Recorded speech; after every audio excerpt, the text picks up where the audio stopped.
بگو از کوروش کمپانی چه خبر؟ قبلشو نرو بزن آخرشو بگم اصلا خیلی طولانی آخرش که دیگه همه میدونن دیگه. نه بابا همه نمیدونن. چرا چیزایی که هست تو شاید نمیدونن. خب مثلا چیه این که این اصلا تز احمقانه کجا اومد؟ از یه بچه کسی که مثلا سابقه کاریش خیلی کم بود، تجربهش خیلی کم بود، اومد یه همچین تز مسخره‌ای رو داد، گفت یه همچین کاری بکن. اصلا قرار بود خودش 0 تا 100 رو هندل بکنه. مونتا بچه کی بود؟ اسم نمیبرم، الان هم داره تاوانشو میده دیگه. زندانه الان. بله زندانه. چند نفر دیگه هم زندانه. میشه گفت اسم نمیشه بردش، ولی خب هستن دارن تاوانش هم پس میدن بابت کاری که کردن. مثلا امیرحسین شریفیان یه همچین بچه‌ای نبودش که بیاد اینقدر ناپخته عمل بکنه، ولی خب بعد به آدمای اشتباهی اعتماد کردش، مثلا مال اون کار نبودن. پس یعنی خودش هم دوستش بره. من بخوام به شما بگم مثلا افرادی اومدن تو اون تیم داشتن کار میکردن که اصلا اعتماد الکی بهشون شده بود. مثلا طرف کارش ویزیتور مواد غذایی بوده، اومده اونجا اسم نمیبرم، اومده اونجا منصب گرفته. به خاطر چی؟ به خاطر اینکه حالا مثلا یه آشنایی دوری داشته.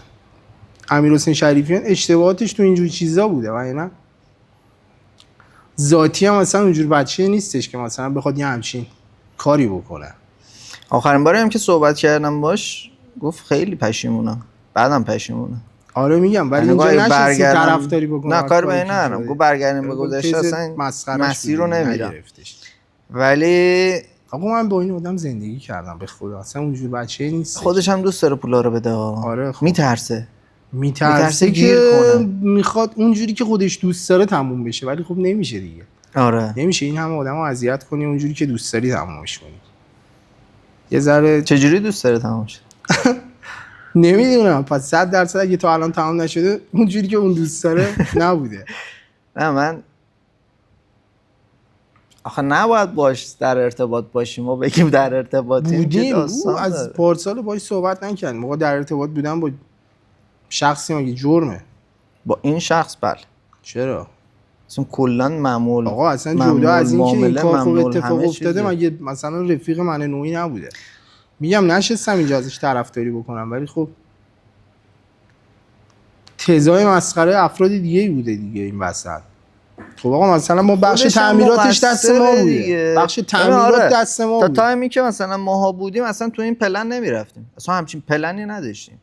آره خب به نظر ما خیلی مسخره تعمیرات رو انجام میدادیم، خیلی خوبم داشتیم کار میکردیم. خب شرکت هم مثل بقیه شرکت‌ها بخش‌های مختلفی داشت دیگه. مثلا با اینکه کارگاه دستمون بوده نمیتونستیم بریم توی قسمت فروش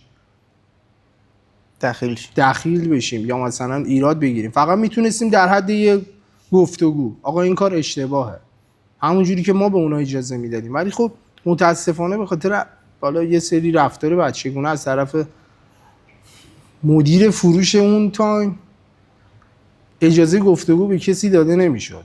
امیرحسین هم خودش اصلا مدت زیادی نبودش، حالا دیگه مریضی هم داشتش دیگه، تو جریان کارا دورادور بودش. باشه نمیدونست که چی داره میگذره. آقا مثلا شما به عنوان یه مدیر وقتی که دور میشی از کار فقط میای خروجی رو میگیری، آقا انقدر روزانه پول اومده.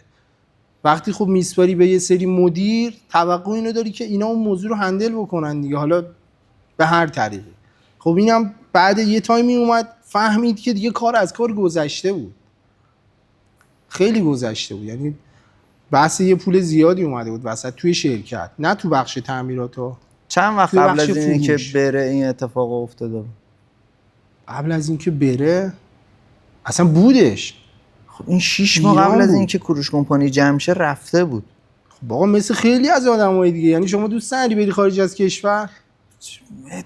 من میدونم تو هم میدونی درباره چی داریم حرف میزنیم. این خودش بو برده بود که دیگه نمیتونه اینو جمعش کنه. 100%. خب دیگه ولی تو به نیت این نبودش که مثلا آقا ترمز بکشه کارو بکنه. میتونست ترمز بکشه آقا دیگه فعلا ثبت نام نداریم بذار اینا رو هندل بکنه. خیلی خواستین کارو بکنه ولی خب زورش نرسید.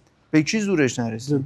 به جمعیتی که می اومدن. خب نمیتونست کنترل بکنه. من دارم میگم مدیریت داده دست کسایی که اصلا نمیتونستن جمعش کنن. آقا فعلا پیش فروش نداریم. خب دیگه کی می‌خواست بیاد؟ آقا دارم میگم اصلا تا بخش زیادیش اصلا در جریان نبود.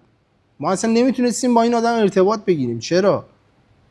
اصلا گذاشته بود رفته بود، میگفت آقا من میخوام یه تایمی مدیریت رو اصلا بدم مثلا دست این آدم. اون آدمه سوادشو نداشت که اجازه دادی همچین تزی اومد توی شرکت و انجام شد. قبول کنم. آخه در جریان نیست. این چیزیه که خب خیلی‌ها نمیدونن. مدیر مجموعه است. این چیزیه که خیلی‌ها نمیدونن. بگه آقا نمیدونن. من مجموعه رو کاری ندارم، هر کاری دوست دارید بکنید. آقا دارم به شما مسئولیت همه اتفاقات با توه. مثلا توی شرکتایی که به یه تراز مالی میرسن و به یه درآمدی میرسن دیگه واسه هر بخششون یه مدیر میذارن. درسته. ولی نظارت رو مدیرا دارن دیگه. نظارت رو مدیرا دارن دارم دیگه. میگم این اشتباهو کرده دیگه. اومده آدم بی سوادو که نامربوط بوده به اون بخشو گذاشته، بعد از یه تایمی که فهمیده این تز داره برگزار میشه توی شرکت که دیگه کار از کار گذشته بود، نمیتونست دیگه خیلی دخالت بکنه. واسه این که حالا اون کسریه رو جبران بکنه مجبور بود خودش هم تم بده به این تز. خب یعنی باطلاقی بوده که داشته دست و پا میزد، بدتر چاره‌ای نداشتش به خاطر اعتماد به آدمای بی سواد. آقا دارم میگم یارو واسه این کار نبوده. خیلی دیگه هستن میتونم بیان این حرفای منو تایید بکنن. میدونم، من کامل همه اینا رو میدونم، ولی توجیه درستی نیست. توجیه من اصلا نشستم اینجا توجیه بکنم، دارم فقط توضیح میدم. میگم یه همچین شرایطی بوده. توجیه نمیکنم. الان بحث من تو سر اینه که آقا مقصر اصلی هست یا نیست. تو میگی نیست، من میگم هست. مقصر اصلی نمیتونه باشه. آقا ناظره. مقصر اصلی موقعی میتونه، خب دیگه ناظره، شما داری میگی. ولی اصلا دیدی مثلا توی داوری هم حتی رو زمین هم توی خود زمین فوتبال هم الان جام جهانی هم هست دیگه، چند بار دیدیم داور اشتباه میکنه، وی آر میاد تشخیص میده که آقا تو وسط زمین اشتباه کردی و داورم قبول میکنه. خب اون ادامه نمیده، میگه نه حالا ولش کن، اینجا رو آفساید گرفتن، آفساید نبوده. خب یا مثلا گل شده. شرکت ما دارم میگم یه همچین بحثی نبودش، نظارت نبود. دارم میگم بایای امیرحسین شریفیان رو دارم میگم دیگه. یا آقا یه اشتباهی کرد ول کرد و یه آدم اینو گذاشت که اصلا سواد این کارو نداشت.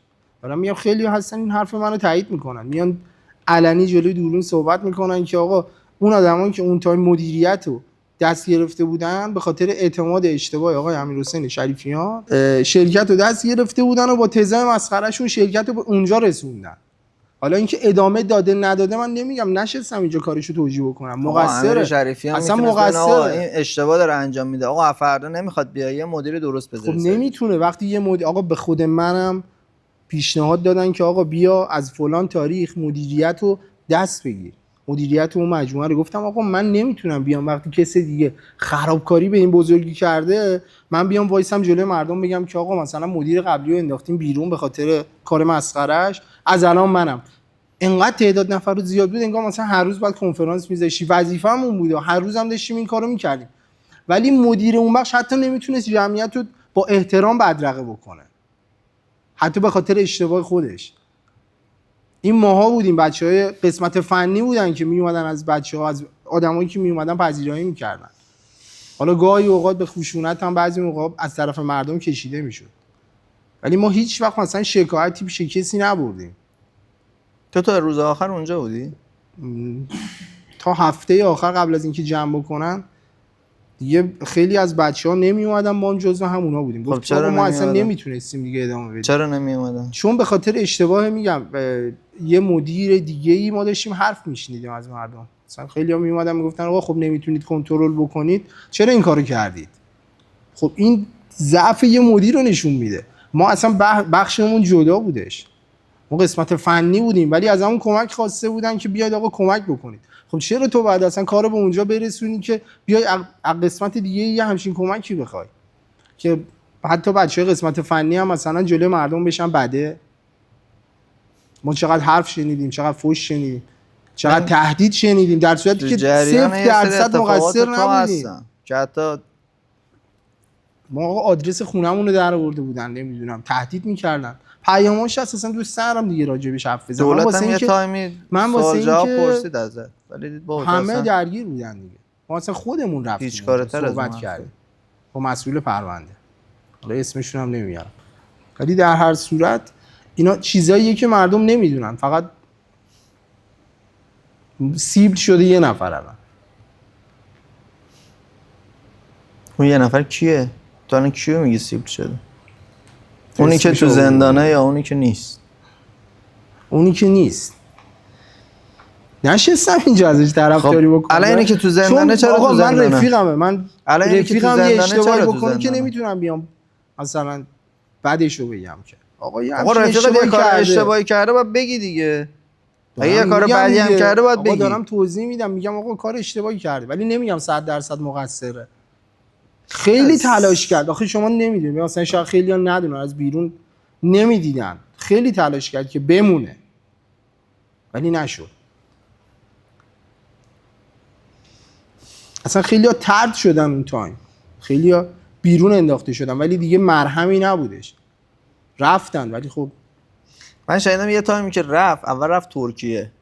اصلا راجع به اینا صحبت نکن. چرا می‌خوای راجع به اینا صحبت کنی؟ چرا؟ چه چیز بدی داره؟ نه اصلا چرا دیگه الان کجا؟ وارد جزئیات نمیشه. من نمیدونم الان کجاست. آقا مثل خیلی‌های دیگه من مثلا میدونم توی طول روز شما کجایی، توی اینستاگرام با هم دیگه الانو نمیگیم، کلیش داریم میگیم. با هم دیگه ارتباط بودیم توی گذشته. من خیلی وقت ازش خبر ندارم. 1 سال و نیم میشه ازش خبری نیست. نمیدونم واقعا. آره فکر کنم همون حدود است. من خب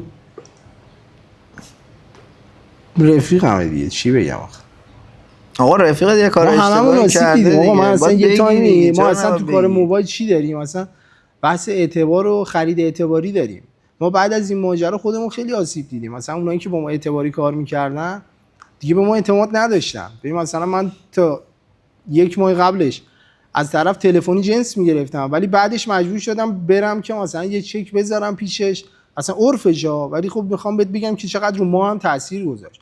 من اصلا خیلی از دوستان نزدیکم فکر می‌کردم من از این آدم پول گرفتم، بعد پول زیاد گرفتم. اما یه سری توقع عجیب و غریب داشتم، ولی واقعا این فکر رو می‌کردن. در صورتی که اصلا یه همچین ماجرایی نبود. یارو میومد ما رو اونجا میدید میگفت 100 میلیارد رو گرفتی دیگه، وایسادی اینجا داری به مردم توضیح میدی. در صورتی که همه ماها اونایی که اونجا بودیم میدونستیم آقا اصلا یه همچین قضیه‌ای نیستش. 100 میلیارد تومان بود، من الان چرا مثلا اینجا جرئت می‌کردم مثلا بشینم جلوی دوربین صحبت بکنم؟ تو جریان بودی امیر میخواد بپیچه به بازی؟ نه. کی تو جریان بود؟ نمیدونم. من اصلا میگم یکی از تکنسیانا به من زنگ زد. من اصلا تهران نبودم واقعیتش. اینقدر حجم استرس زیادی رو یه تایم زیادی تحمل کرده بودیم، به اصرار خانواده از تهران خارج شده بودیم. 1 هفته قبلش، قبل از اینکه این اتفاق بیفته، 1 هفته قبلش از تهران رفته بودیم. یکی از تکنسیانا زنگ زد گفتش که دقیقاً لفظی که گفت بخوام بهتون بگم، گفت آقا بیچاره شدیم. گفتم چی شده؟ گفت شرکت خالی شده. گفتم یعنی چی؟ زنگ زدم به یکی دیگه از همکارامون، اسمش حسین، حالا فامیلیشو نمیگم. زنگ زدم گفتم حسین داستان چی؟ گفت آره شرکت رو نمیدونم مردم ورود زدن خالی کردن، یا خود امیر این کارو کرده، یا حالا هر کسی دیگه نمیدونم دزد زده، هر چیزی که شده. زنگ زدیم مغازه روبرویمون، سند و مدارک اینا همه چی هم رفته، هر چیزی که بود. اصلا یه تعداد گوشی تعمیری مشتری بود. خیلی‌ها تا یه مدتی اونایی که شماره منو داشتن زنگ می‌زدن پی گوشی‌هاشون رو می‌گرفتن که آقا چی شد اصلا. گوشی تعمیریشون اونا هم اصلا معلوم نشد چی شد. فکر می‌کردم مثلا من زدم زیر بغلم برداشتم بردم. اگه مثلا ما میتونستیم مثلا یه همچین اجازه رو داشتیم که اصلا بخوایم یه چیزی با خودمون ببریم بیرون. به من زنگ زدن گفتن یه همچین اتفاقی افتاده دیگه. یه سری عکس اومد بیرون، میگم تهران نبودم دیگه. یکی اسپیلتو برداشته بود، یکی یخچال برداشته بود. آره خیلی عجیب بودش. بعد فیلم اومد بیرون که در بالا شکسته دیگه. ما برگشتیم تهران، شروع کردیم با هم دیگه ارتباط گرفتن که آقا چی شد اصلا. یه دفعه چرا همه چیز ترکی؟ یه دفعه چرا الان به نظر یه چیز مسخره قبلش هم داشت میترید. کسی که تو زندانه باید تو زندان باشه، کسی که بیرونه باید بیرون بشه. اسمشون رو نمیاره. یعنی باید برعکس بشن؟ نه جفتشون تو باشن. به نظر من چیزش چی میگن؟ عادلانش اینه. بعد من شنیده بودم که جفتشون رفته بودن. برگشت، حالا دولت برگردوندش. چرا شریفیان رو برنگردوند؟